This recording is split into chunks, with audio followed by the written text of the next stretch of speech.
It was a friendship that once had the promise of a strong political alliance.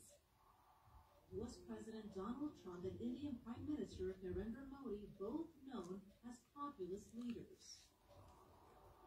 But now there's a shift in tone, with Trump and his administration accusing India of financing Russia's war in Ukraine. It's not acceptable for India to continue financing this war by purchasing the oil from Russia. You will be shocked to learn that India is basically tied to China in purchasing Russian oil. That's an astonishing fact. India purchases about a third of its oil from Russia. Government leaders say they will continue to do so despite threats of additional penalties from the U.S. And that's on top of Trump's 25% tariffs on Indian exports. India is a major source of generic drugs, especially for the United States. And so, in addition to the 25% tariff, yes, Yakuba, Gaishila Fabakera, Nye konto Yaku, Gaishila Fabakera. Habib, wa alaikum salam, wa alaikum salam. Valbe kondo na ino. Guys, Senegal ka punya de la partage. Gawet la partage. Senegal.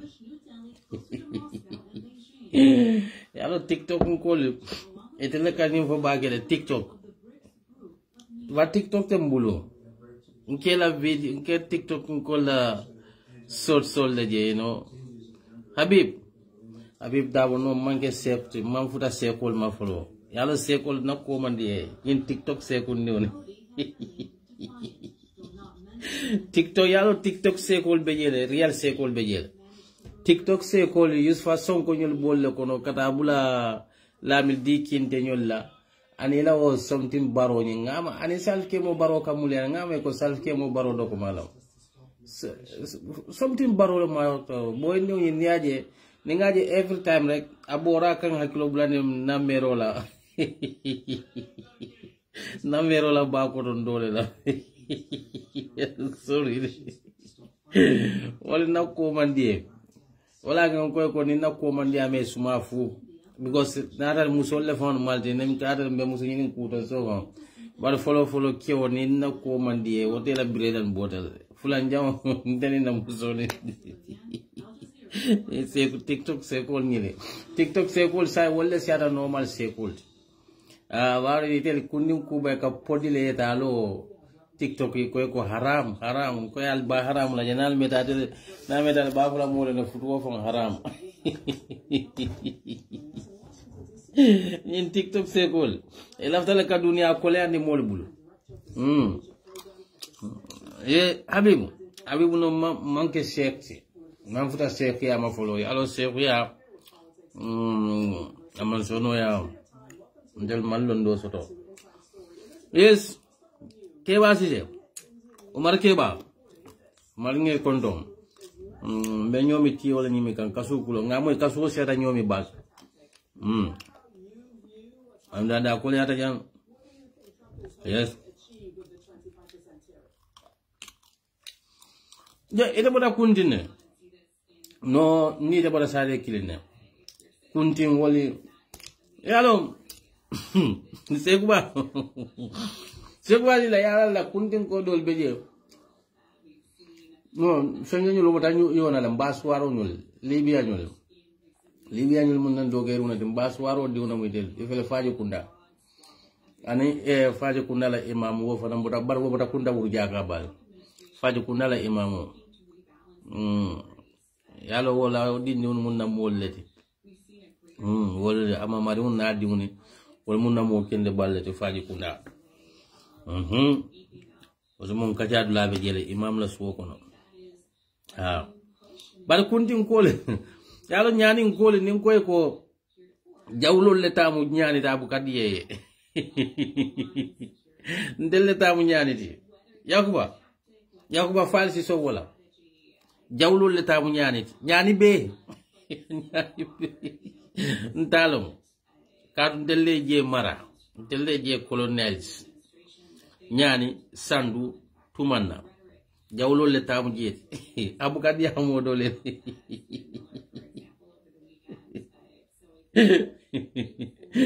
yes, Mr. Charles Suleiman. Nge kondom. Natal bi rek. Yalong UDP. E ka fo nyadi le muna surwal ka fo nyadi gatche galama. Gatche ngame ko le fo. Gatche galama. Mola mi nge kondom. Sise. Yalong de mbadi on siadale. Kadum si sewli fana mum badin let yenano lonne ninano ben the last time sila yafu ninano ben the last time ninano jakata nyim ponkalo haya bora bulaten gay nano na ben da kaw johnsonol atele fo en sude yalla ka fanyele kabila no nano ngandano jaya bora bulanka ay atelen sude because ndemate sude nano nala o bora katamba first time there yani ngama fo usabilla di doko malo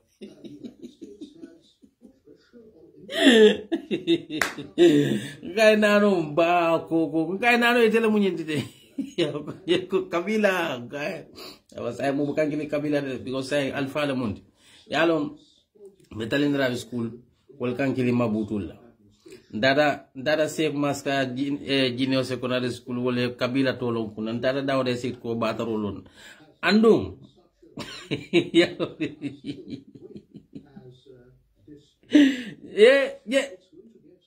no Libya le mu iko Libya lo setano dole fendi jato ate ya Nilamil keta nilamil keta setano lo bulisa en pipin golo mude bari yalla ñil be mol le kono muslime nafiko men yalla ko kadum muslimol kono e ka fo ko muslimolete ko min qur'ano ka fo nyamen no ngama ka fo wa izala kul ladina amanu qalu amanna wa ija qalu ila sayatinihim qalu inna ma nahnu mustayyi'un ni lamil alnyami lamil e keta men nafiko lo qur'ano kam mo men la kumofo ni dada muslimoliya e koy ko liman e safo e kontel liman ya tan den natellem ni dada setanoliya e safo setanol fane ko in fact ndel natel setanol in fact ndel katelle ma koy ni lamil keda ni nafiko lo bare yudi pinko le smarte yadu lamil tol say Gambia lamil tol fona la ko de ki jowo yaji lamil to la fon Gambia no la nyanta sobla antel fo la sokoro dinke folo be ka be to la lamil la na korda ko no nga lamil to soro na sokoro la say fon ka mol lamil tolin ke kili balle la non to bugi na sokoro lamil to membeje say kan lamil to be kila abama to lamil ke kili nin ko lamil ke jindi bama to la kar lamil to sia din ke folo be ka be ki to la lamil wala ke na mandi to la lamil la nda din ke folo ma to la lamil la ato mu lamil te kata to Muhammad la so ñi lamil ke da nafiko lo Yakub ito nyete muna koto kelte na dare siata nanoti ite muna koto kelte nano nyol maybe nabs keno me bari yen siniole talende rabe school jani be mbayla ji yalla yem bay talende rabe school le ndesan Sheikh Sidi Assise nyol la wato la je Jibril Kujabi nyol imam bay komen kom kuriyatal de batu nga fale de yem bay kelole kelo because nkatu kelo leki.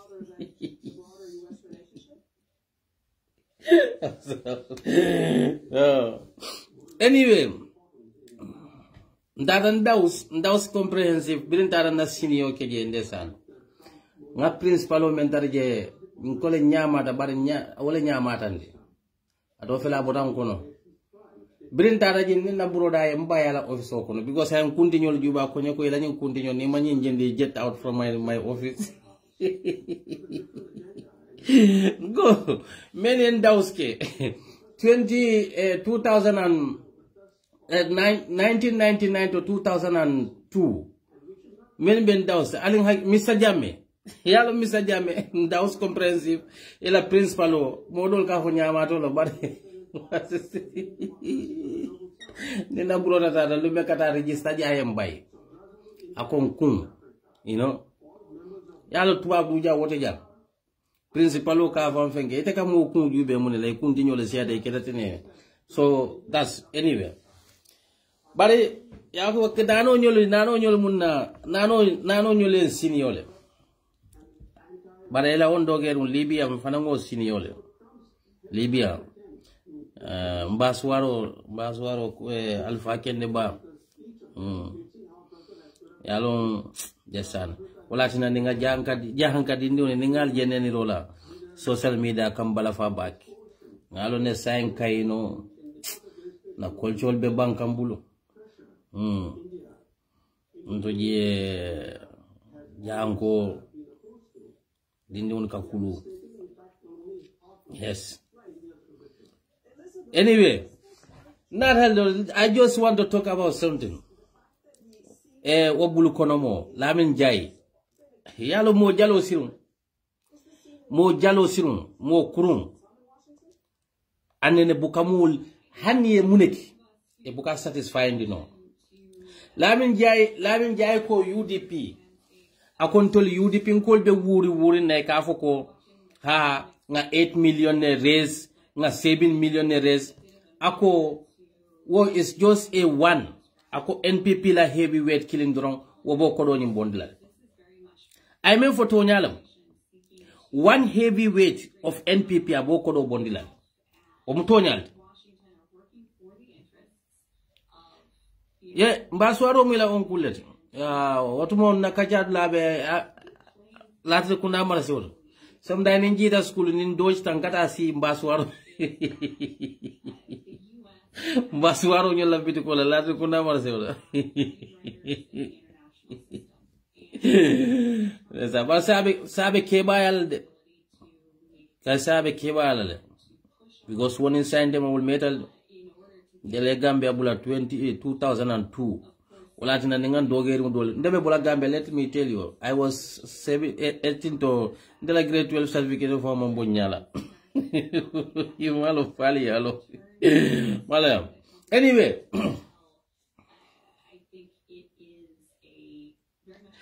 Coming Lamin Jai yalo ndesan alimu alembe tanka bulu kono mo yalo Lamin Jai of Fatu Network malo fali yalo ngama tere jamano sa mandar Fatu Network sabe jamano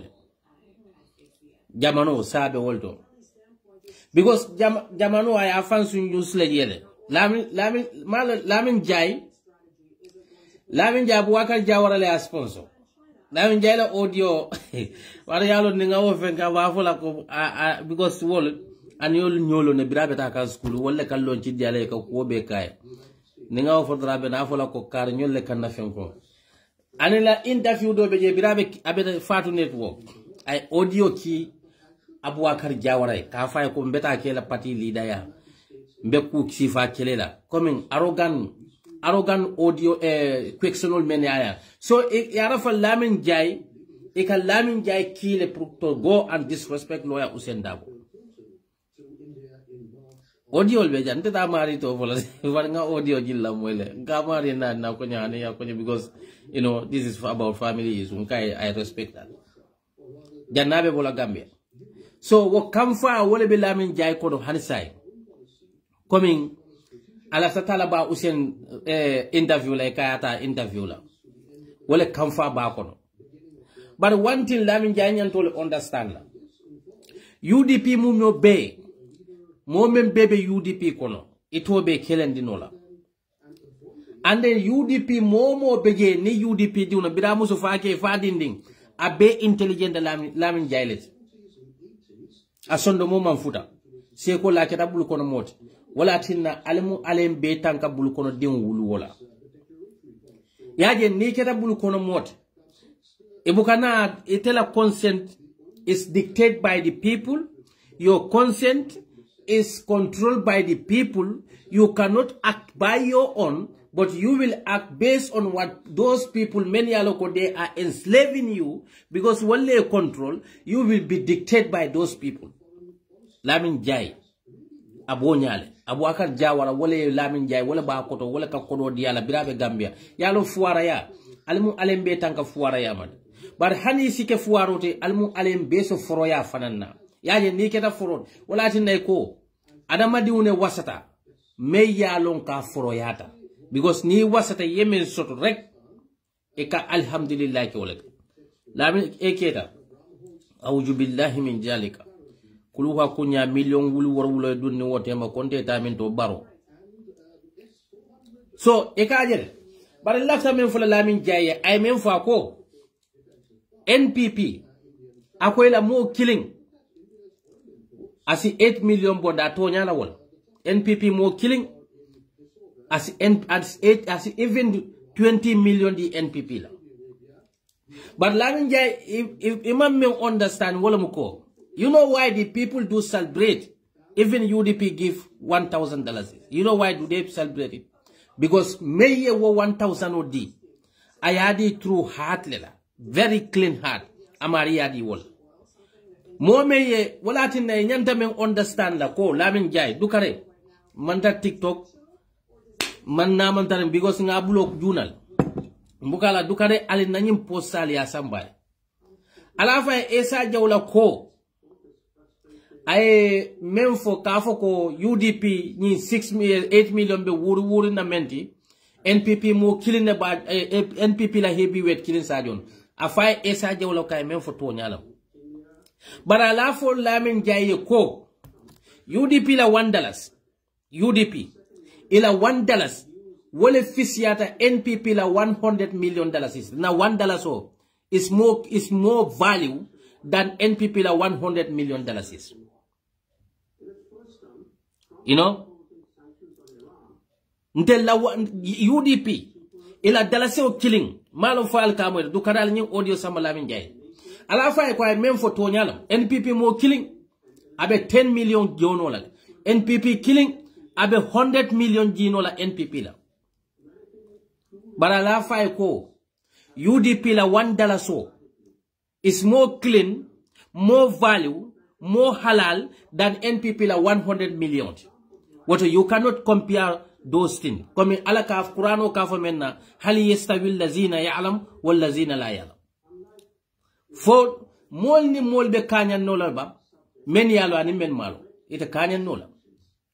UDP la kodo molle tata je fuarol men yalon koy be do kuola e tarake se wulaw e kata wole dun e fenke ka wole kosa e la kodo kunna UDP diuni ka kodo di not because of they are expecting anything in return e ka kodo di because they want to have a better Gambia, they want to have a system change, they want to have a country whereby we will all be equal in the eyes of the law.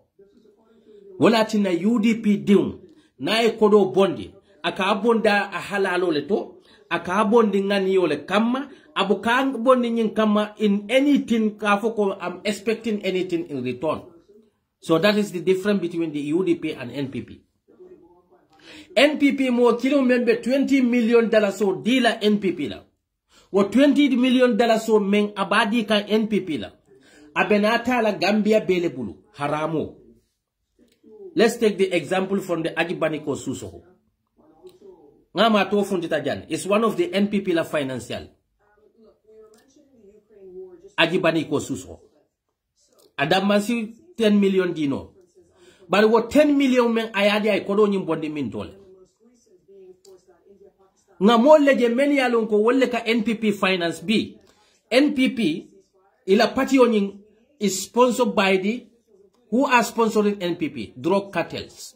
Wala tina B Banda Keita have a lawyer in the Gambia, and they cannot able to Imam Banda Keita mutano. But Banda Keita have someone who is representing Banda Keita in the court. Are they really serious? Because they are mafias. Alikanyin drug muto membemo Gambia kono. Tons of tons Gambia. Because Gambia is now become the transit country for drug cartels. Because our system is infiltrated now. Wala tina hanna justice system ye mo muta jel bi me yalo ko ke wo mu George la tide George la moti. Imagine a George adun ta drug fengo kono foye drug ko menta ka ke witness ti George nyine ayeman.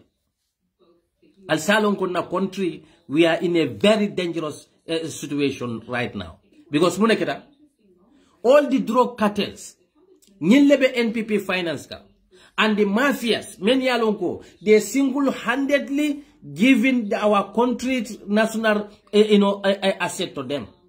Iba manage kam. So no more clean fundita. I 20 million di NPP la. I jomale care.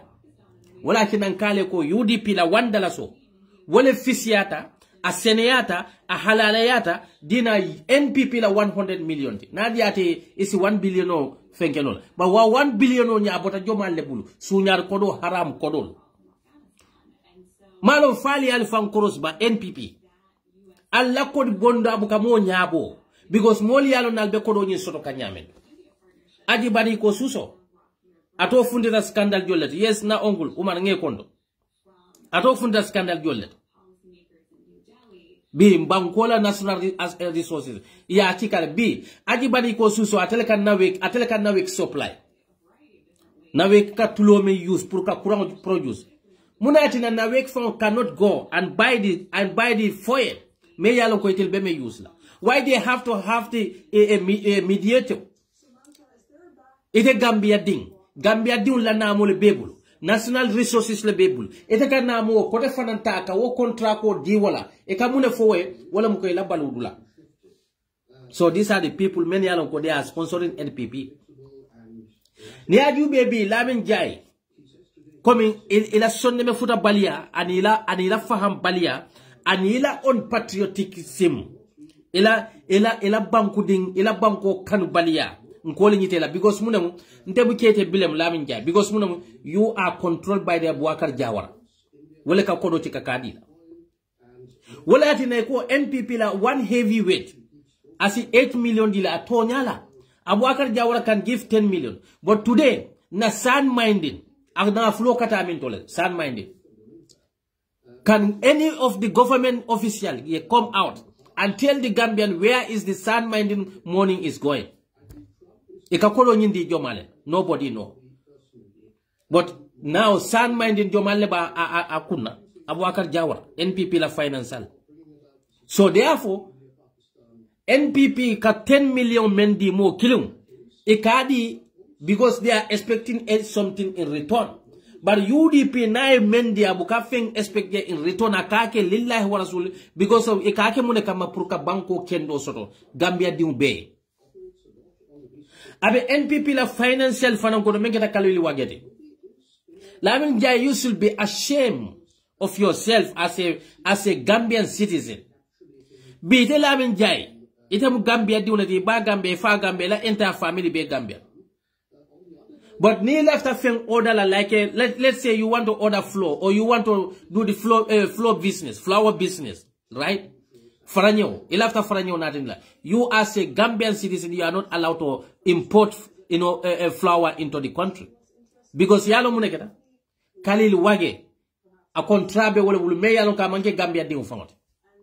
Ye Gambia di un stop like a flour produce na Gambia ka import na Gambia kono. Just because of the Kalil Wage. Gambia di imo dua soto, ima baraka soto, ima connection soto, Kalil Wage men soto no Gambia kono, pro Gambia di yo opportunity soto no Senegal kono. Because we Gambians, we are lack of, we don't have love for our country. So, wala atina Kalil Wage, Today, I opportunity men soto. Hani land sol, Jambela assessol, Kalil Wage Jolle Sanya economy. Heart of the Gambia, Kalil Wage lag land jolle beje. Ana fulte Gambia bulu, a sort of fen table, Niso Sifal soto no Senegal kono. They are not even going to allow you. So criminal government like Adama Barrow. Nite kana ikafo mole ko ha UDP NPP la mo kun kilon NPP la mo men ba funtindila NPP la mo kun kilon na 10 million ke NPP party okono abe 100 million $100 in return because Adama Barrow will single-handedly give our country contract to them so that they can get that they are 10 million back with the interest. Hamid Jah, how many favors Adama Barrow menkai? So therefore, until UDP $1 so ningo soto is more halal. NPP la dollars, UDP la dollars killing. Wole fisiata NPP la 100 million. Because na kodo seneyata le, amanke sunyar kodit, amanke corrupt kodit, na kodo nka soton tarole la, anunka na kodo deep patiola with the clean heart, without expecting anything in return. That's the United Democratic Party. We are opposition. How many opposition in the Gambia? Today, payment fan hand over President Baroma because of the difficulty. And we are the nightmare. United Democratic Party is the nightmare of the Adama Barrow. With all his money. Ya jambe yalong alikat alimamelo. Ya jambe na la million B APRC le. How many billions Ya jambe was having? Plus NIS, plus soldier rule, plus police rule, and everything be control. But he couldn't able to manage United Democratic Party. You know munemu kato alako kulja al-hakka wa zahaka al-batila. Inna batila kana zahuka. Bataro wasi sembo soto nyabuka kuno to nyamade. United Democratic Party ke tara kese wulone bondi kadundi la party o kunto ike halala kodo le bondi kadundi la party o kunto wala kina ale barako keje ngo e kam mo jele billion babula man kutute no afanye mo man million soto ta yaaju be aka mune keno moli wodo kodo la siyama nafa soto kodo e barako soto wala nafa soto UDP hanna ta kodi table fuaro la kodo ko le kafnyoma bari la wo kodo wala barako soto duina tel la billion. Another example of Talamenda. NPP last mayoral election or let's say last parliamentary election. Every candidate they give them almost $500,000. United Democratic Party we are able to give only $25,000 to our MPs, our candidates. But how many candidates did NPP won? With all your this blundering, West Coast Aliejo Lespens Gay, Ninata the chairmanship election. According to Alphonse Lamoule, Aliemen blow West Coast this mayoral election more than $20 million. Did you want it? What Wanyanta Munanitandilela? Janibe Kibir la Fiona Sia la Kibir Barakora. United Democratic Party Barakola Soro. Katu ika feng halalarum, feng seneyarum, ika wale dundi la kodo kundo. Until we are doing struggle to rescue country. We are not in competition with any political parties. But party men lota feng yinuna ngol jele befang hanu obakang. Party men nata palasi yinuna. Ngajele ko befang hanu obakang. Party men nata purudang kodro ngafodro party le bembul. Ngajele befang hanu obakang. But United Democratic Party is not that political party. 28 years. For 29 years, he bolo kono. Lamin jai near 29 years of bondi si okono te fentulaje. Mighty APRC. Kanin Life Farms. Farm jana. Ya jambe jana. Ya jambe jana. Where is that political party today? Al fenseneyari unikal la fionu kuna. Hanal be futula. Nal man fenseneyari unikal la futwol te la banat. Yaje football jama fanam be bankam be yaaju be football city tam ko dillela wala kine kam molije e kata holul ta e kata hotelul ta kata football stall keje janni ba fala 1 year ila football collapse. You know what is important? E halalo taro kana jutu wala ni yem million je mobulu kana jalo saka But ila $1,000 will be proud of your $1,000 than be proud la mo kote la million. Ala million ma talent. But ite fana na $1,000 o muite talent. Adem barako muta. United Democratic Party ntelbe nyin ke kanne puruka banko bonde including ite lamin jay. Imaje bota Gambia bota ita si USA. Mune bondi je. Walakin I'm even happy that Donald Trump, you know, I abe loi dundi kan kaje ko kastren momo yela muso kono may la banko kay ko ki America la kata wuluje ning I abe stop, and that is very good. Africano, they are very wicked. Not all of us, but African, we are very, very wicked, especially our leaders. They will be telling you, yes, I'm doing that, I'm doing this, I'm improving health sector, I'm improving that, I'm improving that, I love this country. But if you love your country, ibela banko falinale, isaje ko, iten idiuni kanyabo America fe nyame, banko kotel diuni finansi nyabo itela banko fe wonyam. But ite as a authority, ite fama nyai la banko. Ni la muso kono mata ikay ko ta America yeta wuluje, itela mu minister. Ite mu minister sifal.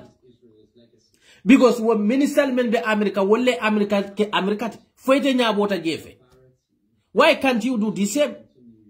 But because a yalo ne ko ebe system women tutukan, e manda system kende tutukan. Yalo ne ka fem moli abe mu faniyalti. Ba onite konte ko mbele tano le lokan. Ngela health sector nga improve le. Munati na nite ba kuranta tita wole tano nyinto. Munati na ni diun kuranta tita wole tano nyinto. Niko, Gambia is one of the most peaceful country. Gambia is one of the most developed country. Why are you letting your children to go to the West to pursue education there? But you know munekeda. Emaje Adama Barrow jube aka wallahi ala ko kante madole wato dol. Ada la minister be. Adama Barrow la minister ala cabinet oni mo sonde me futa balole fon siata je. Ila diamol from Ibrahim Sillanyol, Kanabula Demba Sabal.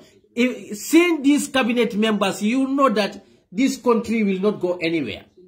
Because muneketa sonde me futa balole siata cabinet oni kono. They don't even know their job. Because moma may expect na yo sort like a fartile. Wala tina ni bebe diamula bia benim farti kumol. Comme itelle marta molla, itelle tamu molti, bari imam mellon ko. Itelle benim palaso menito. Mo koton le tarta je jan itel benana je. So NPP, ala jube Gambia. Yalo most of the NPP supporters, alla ko kande balafala surtout la funding ke lala. Pati me yalon ko alba sembentu yaka. Sanji say, pati nyimbe semboro, cannot come out and tell the Gambian how many percent of the employment they created in that country. They cannot tell you. They are always telling you, we create this, we create this, we create, but they will never show you the reality. Can any of the NPP or the ministers, the state ministers come out and tell us how many percent of the employment that they create in that country? They can't tell you. All they are telling you, we give 1,000 to this guy, we give 100 to this guy, with this guy, and even the fertilizer. Agriculture minister, 3 months before the rain season, they came out, the government came out with the press release from the Ministry of Agriculture. They do a subsidization of jinkele. Kaje ko pro fertilizer soto be sono yala mol bulinyame. To the extent that ko ye mo moje abe fertilizer wafila more than 1,100 ya mari report. But you know today fertilizer, they are selling fertilizer 1,250 to the farmers. After spending millions of taxpayers' money on subsidization. So you can see this government, they are scammers and they have no respect for the Gambians. That's why, because if you respect your citizens, you wouldn't lie to them. If you respect your citizens, you will not treat them as an illiterate people. You will not treat them as an unaware people who don't know nothing absolutely and who don't know how the government works. And exactly Barola NPP Boleke Gambia kon. All they are focusing on politics, open politics. Politics, open politics. They forget about to improve your agriculture. They forget about improve your health sector. They forget about improve your education. Gambia education system is completely failure. Walakin ang nga for Yangs here. Chairman Yangs. Na brother, you are doing great job. This is what Gambians, you know, yaje Yangs here do kuwa menke. Ala this less than 3 years old kono. I do kuwa menke. Yangs here do kuwa menke this 3 years old kono. It's more than Adama Barola 8 years old. We are talking about local government and the central government. Because local government cannot go outside and take the credit on behalf of the government. If they can do that, if they will do that, they have to be, you know, partner with the government. But Adama Barola Gnan inside them from 2016 up to now, how many billions le dita wo Bangkoka? How many billions? Ye anything damuta. Nte la sate oto itata agriculture. Ngama France 65 million euro mendi to improve the agriculture.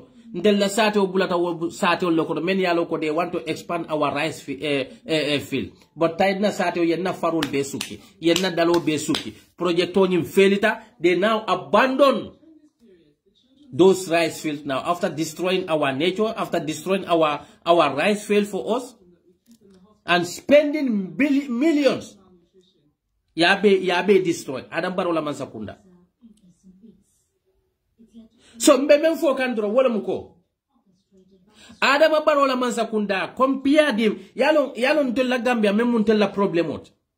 Nimona tay moto sang. Yalo we are very selfish. Because until hanintol men be diaspora. Let's say ye 10 million de dimo like kai ko lafta ye buneloni. Itata ay bungulonge fa pareta. Itata ye bungi jube. Compared to the 10 million ya kiaye. My friend, you will do the investigation. You will do your own investigation because ite fa kalo neko. Ngam kodo men katan tarola ngaki proka bungulonye and nyim bung imagine.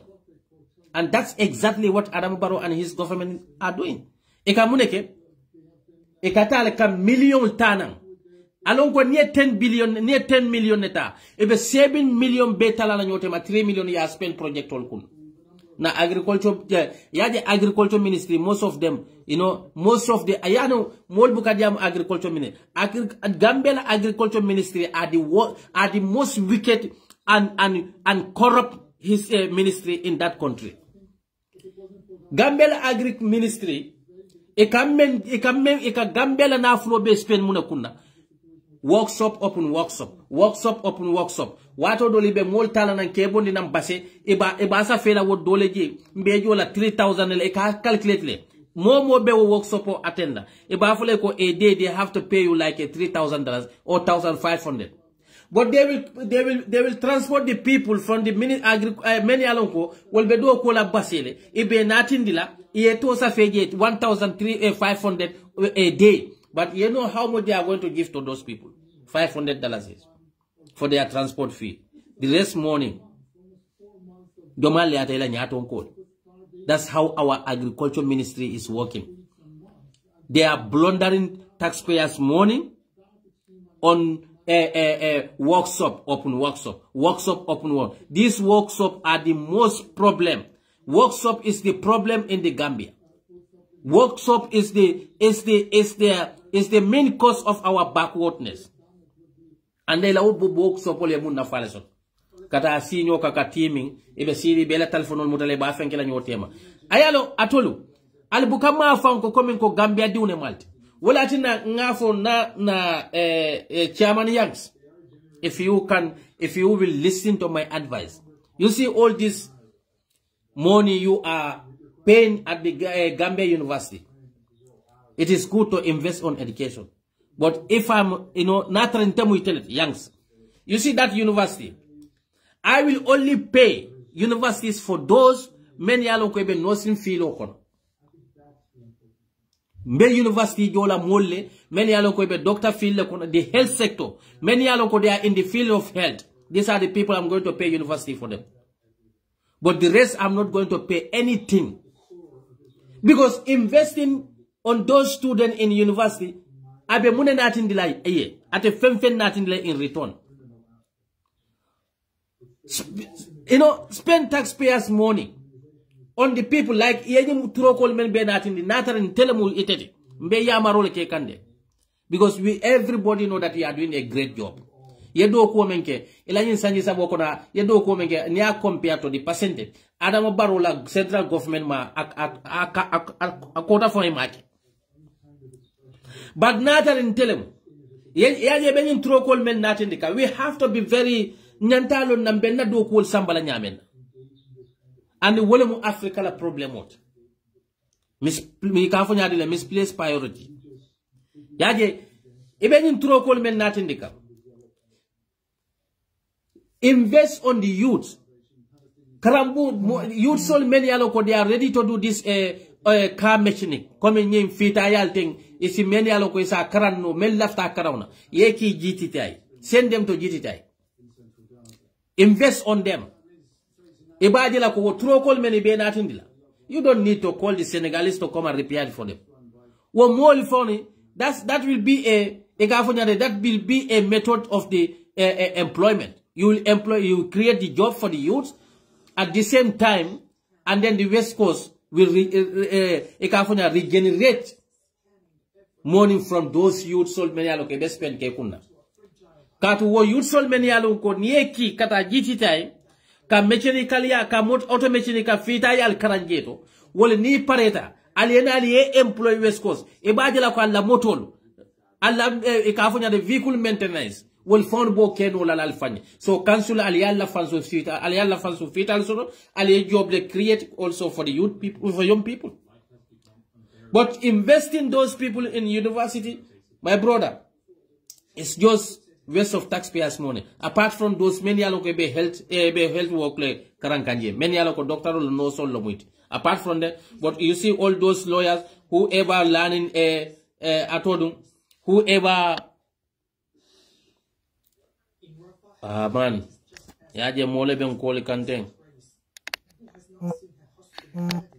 Sorry, kole dunda. Nimbel lafta mecho karana. Ye investment yo kun. Ibadila ko youth sol meni aloke be karande kam moto mechanic ye investe kuna jiti tay. Ibena be employer ko reke West Coast. Ibadila ko wolle be talla loro ngala moto la dadarula. And you are going to save more money than the alcalde moto tikal ke samba o fita garasol. O fita dol fon be je ima o moto understand. But investing the people many alonko loyal lemuiti, mfantan kanyo lemuiti, economic lemuiti, political is waste of taxpayers' money. How many students in that university? That university, Gambia University, is one of the most useless universities in the entire world. Because they are not producing anything for the country. How many years we have a university in that country? And how many students have graduated from that university? Most of the lawyers, and now even the farmer may understand, Gambia didn't make it a lawyer decide.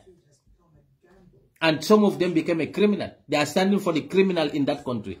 You will go and kill people, they will stand for you. You will go and steal from the poor people, they will defend you. Against the poor people, because they are only interested about the money.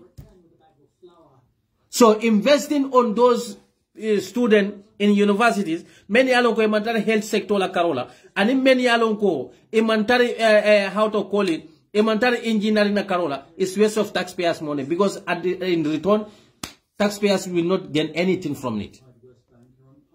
Yaje wole nin tuba koyol fata. Ado yang se ite alone ko jamol la system ka tama nyamen. So, Gambia diuni, Adama Barrow na la mansa kunda, they are criminals. Wale atin nako atoli men yalon kalikafo ko, ha mba faila Adama Barrow nende. Ala fayaye. Yaje Gambia be tembo mentote. Nkali albebe banko nyinkane mbe jelonde. Leftano to mbele kataje. Marseul to mbele beje. Silol kambele beje. Ni tata yaje Senegambia la wodulal tula wo sunkudindi won men be kata loro je chaka ebe chaka yala je abe bota fuaro la cordal la ko men ka fu mole ko ba fayla Adama Barrow le yalo fuara ya alman fuara ya alman corruptionolo ne mole kale ko Adama Barrow corruptal bukalala, but the corruption is more dangerous than anything. Corruption is more dangerous than anything else. Yaje corruption asibula je aka fuara yale create. Anu fuaro nim fuara ya tata lokuta moma. Yalo mune kakela. Fuara ya sibula jenola. Fuara ya sibula fania fola. Fuara ya sibula sunyarola. Fuara ya sibula mofala. Fuara ya sibula duroko tala. Fuara yale kanyimbeke. And that fuara ya is caused by the corruption. Adama Barrow na la mansakunda niaje abejari yeye kakeloke. Munati na Adama Barrow want to stay in that power. Why did he want to stay in power? The people many along ko albe Adama Barrow for fasaka. You know, sometimes when I hear the people saying that, yeah, you deep in call a telephone le back in Adam Barrow be fenkela, mba faila Adam Barrow in nale lawyer dabota, mba faila ken alta fai Adama Barrow. Nadia Tali. That is my del simen fono dron comme kila alay men fay wama arsalnaka illa mubashiran wa nadhira meki fenna foka to nyaaji tandi kamol bondi dibo kono kenati ndi fenko kono bari moli ye chika ye ke nyaton kaya e man tari nyaton kaya nyin tamandi ka nyama na institutional bebe fel corruption is rampam wala tinanko malolo mu Adama Barrow fon kallo podium o sando yalo yenyin atodu local government commission yalo ndi munaka membe keri local commission no nata Adama Barrow yalo kunum ata yin commission londe because nyenyin commission jube jonga nyol no Gambia la ko bala fa wartal Gambia la ko bala fa wara batale yalo mune Gambia la ko bala fa warande nyin jonga nyol meni kasite ye million bulonda na la hakilo bakan NPP nkolu itata yankuba dabo nen kanyi jongale la kuoka NPP nkolu kumate kumakundai ma memfo yankuba dabo ma because of this jonga dol kay ko amankulu dol ba fala ko fania folala dol ba fala tribal solom ha amang respect ko soto barwoy bari barome yalon ko atele nyanta kam nyimoli kanyim mol ka kay kesilandi ka corruption bo banko ka atele polisol ki paramilitary ki kata tia gas fire west ko si diuni kan in support of jonga kana say ko take no Barrow ku si falke Gambia ko nani mi sote bannola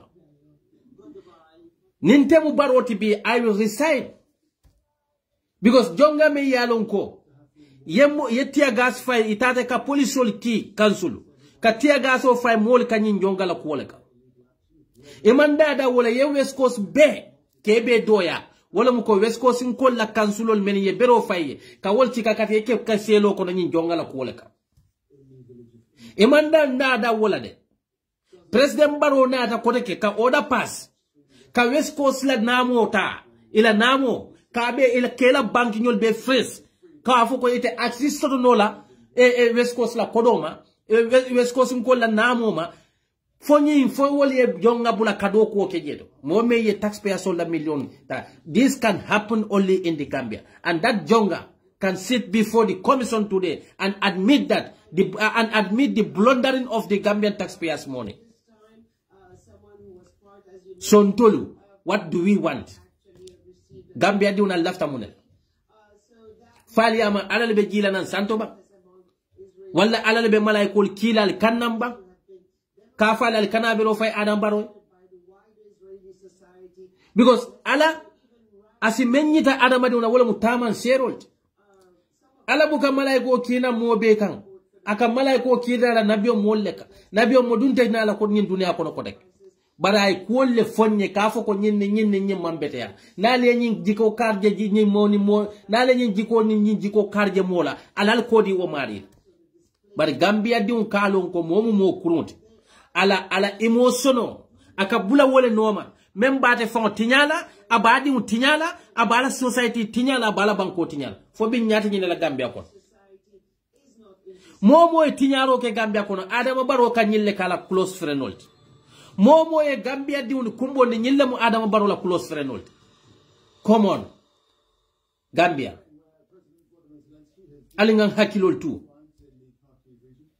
Gambia diuni kumate caring ni NPP nkolu mamela yangsla do ye ko bele la lay kaman kulu ibe kumo be fulama amanke fendi fo jongala kuoka bi wo jongale kana si komisiono nyatiruna ka fo ko yes ngam million le bulonda biri UDP be Sirifo Sonko il after bayla because yalon ko Sirifo Sonko ay jiko ay silo menta he is going to fail UDP man ko UDP be Sirifo Sonko tala jama be jatel mel lota Sirifo Sonko al killing dol be jal be APRC le kuno dol be jal man al be doy le kuno dol be jal be parti ko ton leto bar UDP ko le kelo ke Sirifo Sonko yela na flo bonda yela taro bonda kunna bar biri yaja be silale kam mem manya e dum man Sirifo Sonko madi west ko sun ko la wala yadi la do ko la kam e lota ko alinga Sirifo Sonko expel from na party ni NPP ko le borta kata ka luafta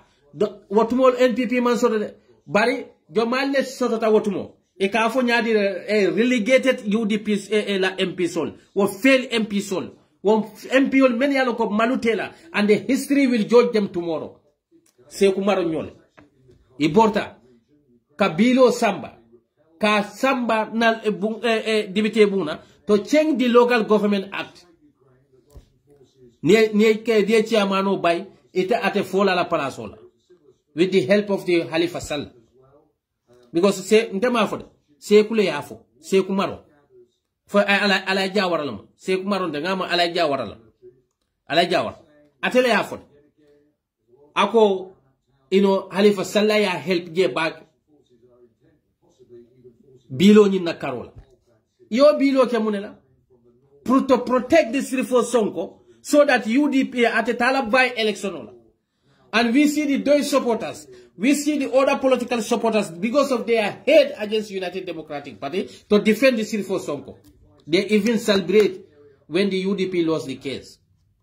But today, go, wallahi billahi tallahi, kul ja'a al-haqqa wa jahaka al-batila, inna batila kana jahuka.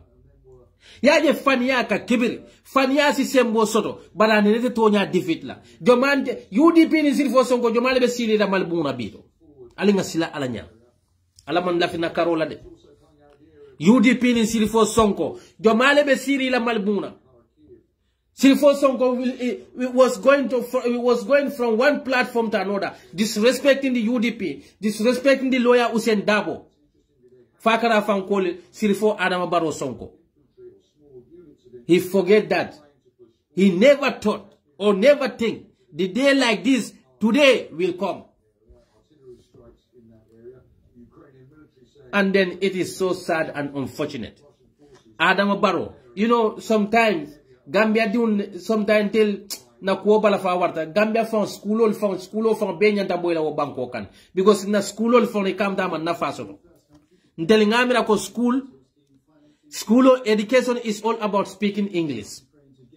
Nonto Adama Barrow kallo Gambia diuna nyatiluna akafale ko local government corruption ole beje Adama Barrow kallo ali nyatiluna akafu ko local government manta takang baro Adama Barrow ning ayatra te bala ate nyanta juti menkela bokeka ngama he as a president he must have a oversight function to see that a local government ye tamasilo la men yalonko wolbe banko diuna nafala. But it's a disgrace. It's a shame. President Onala Minister Sol. Many alonko. Sometimes I wonder how these people even think. Well, I can uncafo. There are a lot of people in the Gambia. We thought that they are smart. We think that they are educated, but they are the most foolish and useless people. Because if I'm a minister,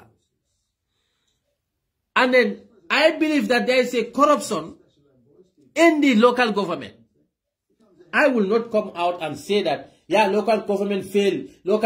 As a central government, local government is under your jurisdiction. Because that's why you have a minister sitting in the cabinet.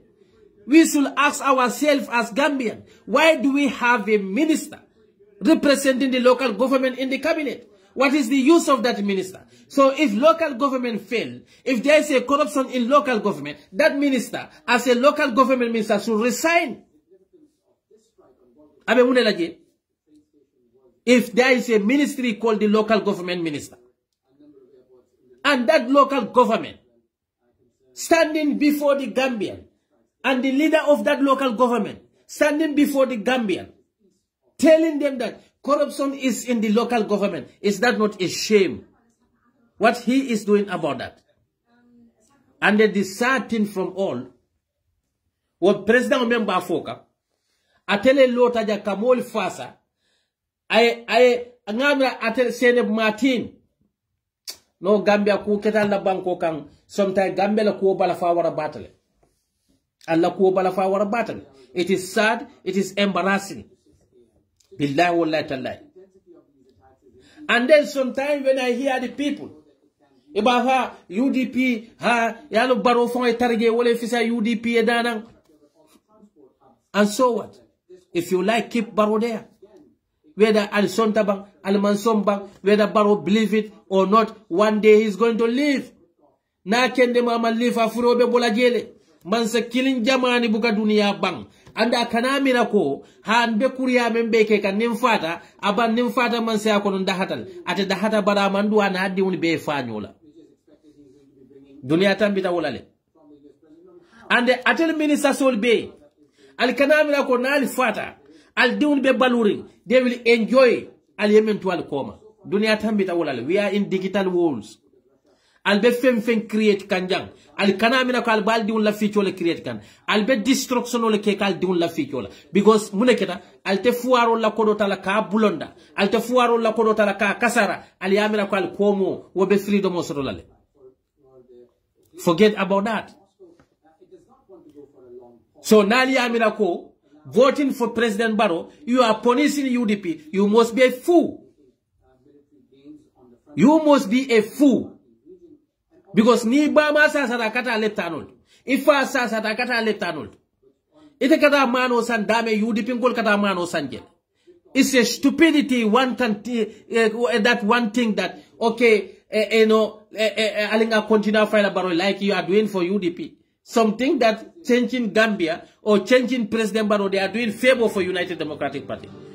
Adam Barrow be kodo men bulonda ka for UDP ngol leta. Ya lon tel tamu kodo jomal. UDP diune kodo men race in Seattle. Wala munna kodot.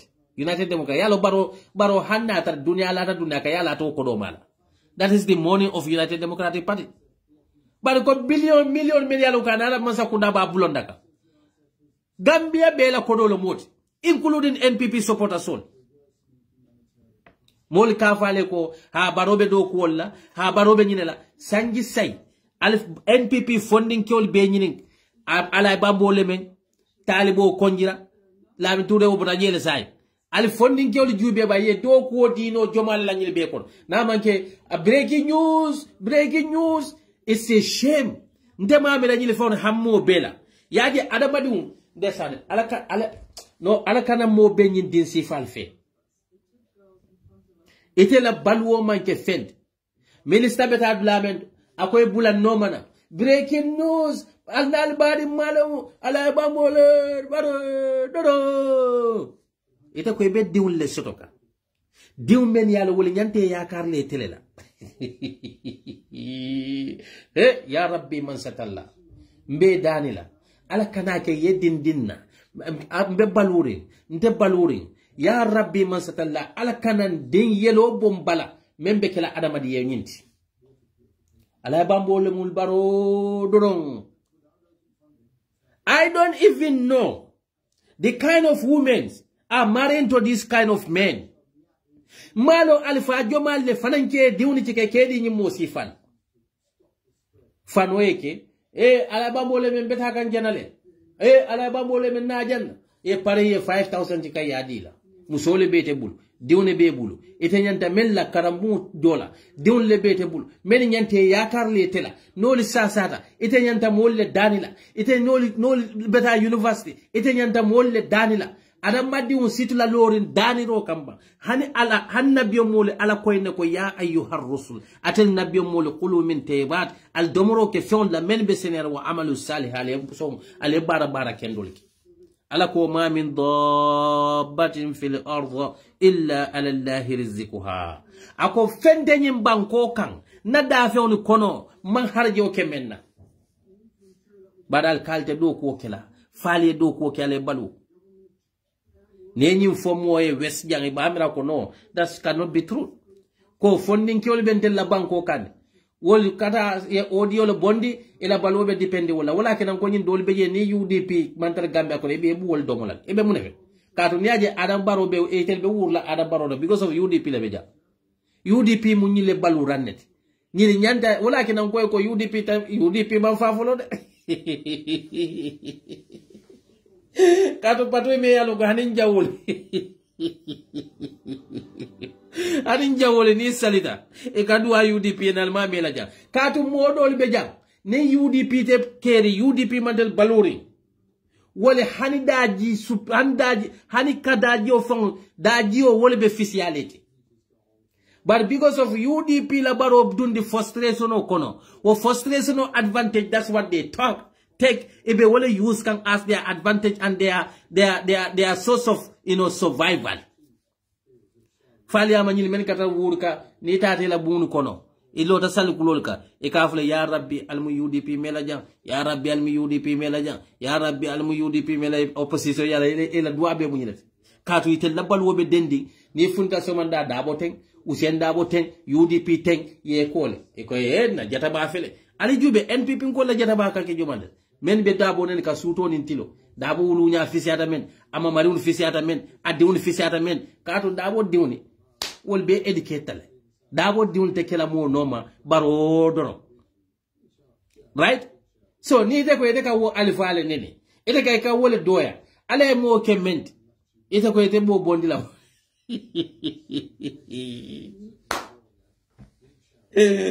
yalo Adama Barrow dunia mu me obe kono Adama Barrow is the only president me yalo ko he legalized the corruption in that country. And then they have Adam Barrow te me yal men kante jakal.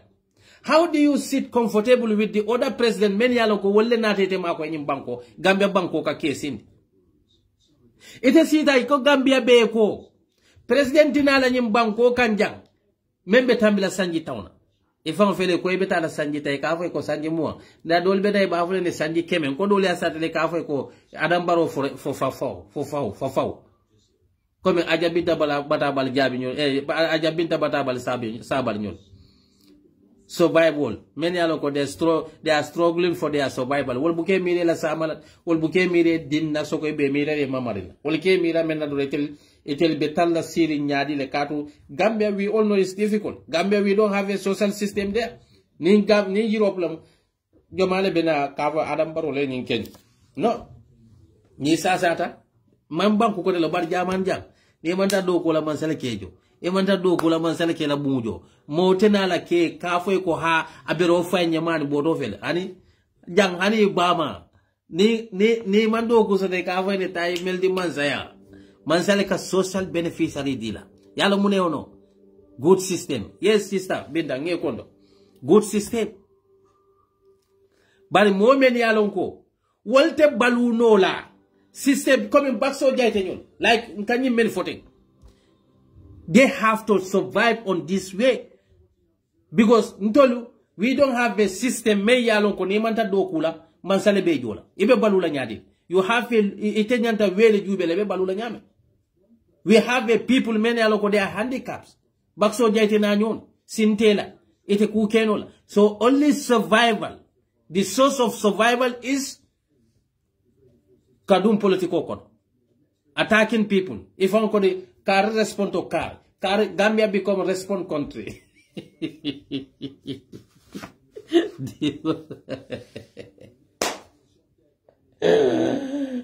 Allahu Akbar Gambia is now a respond country car respond to car respond to car because those itata funding kyole forumolo e ka kol kor NPP funding kyole forumolo e ka kol respond team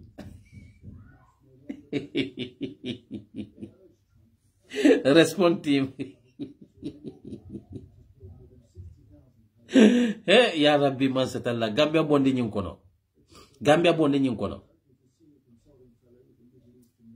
banko me yalon ko funding kyole man e kare kili kata ka tisato dialla albula man sanoma mbanyo le ka karelo sa karela ba Gambia musala le mun je karela ba bala jindi bale no nyimu malolati bidawo la talai nyimu malolati Yaje Gambia benyami, Gambia is a scam country. Now Adama Barrow na la mulu ibena mune ke kan Gambia kono. OMVG me yalon ko West Africa beledentala ngama African Development Bank wala ba finance ka. Yalon nim mansa felita. Mansa kunda felita. They have nothing to campaign for. They have nothing to tell their citizens. E kana muneke modo lakata ko e ka woleta ko ke la project onti. And NPP be depending woleka. Adam Barona la mansa kunda. Ye Gambia la na flow beta yabe kasara. Bi albete momento alla banko la namo. Nalika dalasi kemele kanin namoti dalasi taworo ni lulo wo bekata julu jolo kuna. E ka fula ko debt service. That's meaning 65% of our country na GDP or na revenue na tax revenue, annual revenue is going to the debt service. Say imagine 65%. Ni obondi 100% oto jolle tutaje. 35% ne tutaje. Ko 35% no. Ebe teacher sol jono la wokono la. Ebe sojarol jono la, civil servant sol bol jono la wo 35% no kono nyaadi. Wala tinna la banko nimmo kana ka foy ko. Ha Gambia la economic is growing, is doing better. They are lying. Because most of our people don't understand the impact of the economy. Because ni economic be beteyare. Mune bekela. Allah dala so be 1 euro in local market is $83. Is some are even given to 84. 1 euro. And ni economic be beteyare. Allah dala so at depreciate la. Wala mune bekela dala so la value be sele la. Maybe na dala so si tarno 1 euro starno $50. Adam Barrow benim banko tala 2016 euro 1 euro was like atodum $45 ngama $35 is. $35 to $40 is. Now euro is $83 is. That's almost 80% depreciation. E ka fay ko economic. Say ning atara ko economic be beteyare. Mune kat dala so jindi duma. Natar economic be beteyare. Mune atinna ko na funding kyoli telephone ka contract ko sign e ka fo be na funding kyoli ki kan spend kata do ko laje. Be funding kyoli ki kan Saudi la kata do ko lade. Itel mando ko create no because ni economic be growth ka economic la impact ka kenyum fendantal. Whether alla market the commodities ila price yoli ji. Dala so ka selele aka sele nyaadile wala muka abe euro suppress lan na dala so be sele lale euro jindilale ni ko ba jindila ite 1 euro falino la $80 la ite 1 euro falino la $70 la maybe 1 euro can be $50 or $65. Then the balon na ko our economic is doing well, but man sakunda me yalon ko atela hajo te fent KMC betenne Rohimalik lo betenne Yankuba betenne Rohimalik lo betenne UDP betenne. They fail totally. They are not doing anything. Wala tena nga mul moy bafula mule ha UDP baro be windale and so what fonim baro winda betaka de kordal le kono kafo UDP ko la linga fa UDP ko fele dal nga bute hani Gambia le be sofala not UDP as a party. Ntel la party wo betan la jant ntel winta na du anna ngani o mente wala nga win na be mem nyinin ka wala ko beta Gambia bara manke ko mbake kana because silanta Adam Barrow leja na banko ngole kano Adam Barrow tinyaro men kenyim banko kam altalo na fona abota jet ni ajabe balandi nyim president sitka momen nata sanji lulu sa ko sanji tang bota jaka fale sanji tan lulu ayalo ne kay tinyaro menke West Africa regional bejube benen na president fenenti sa akate tatamla Madabio 2027 nate lola.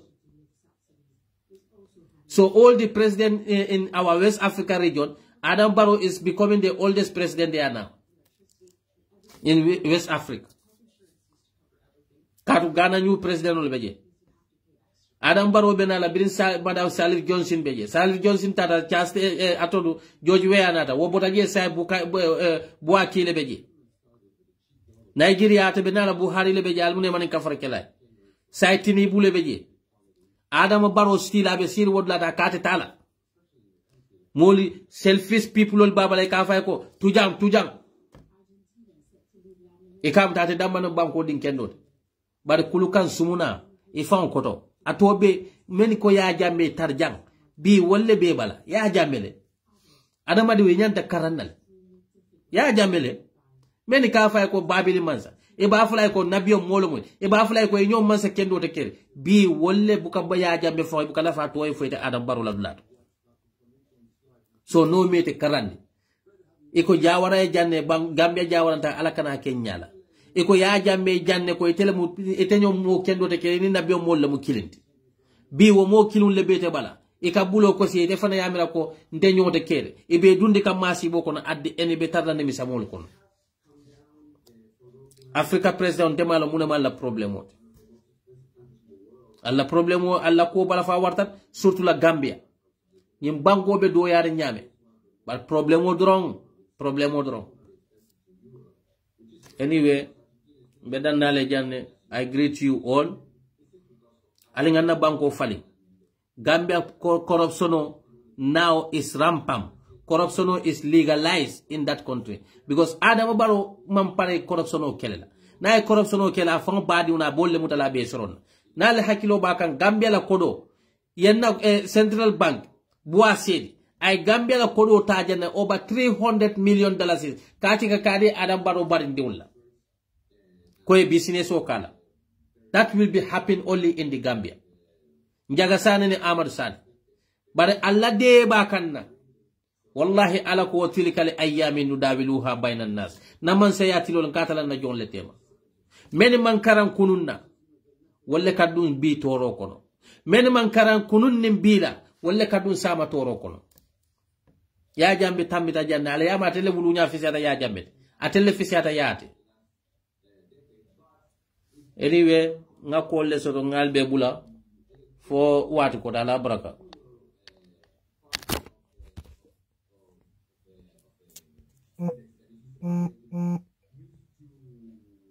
oh man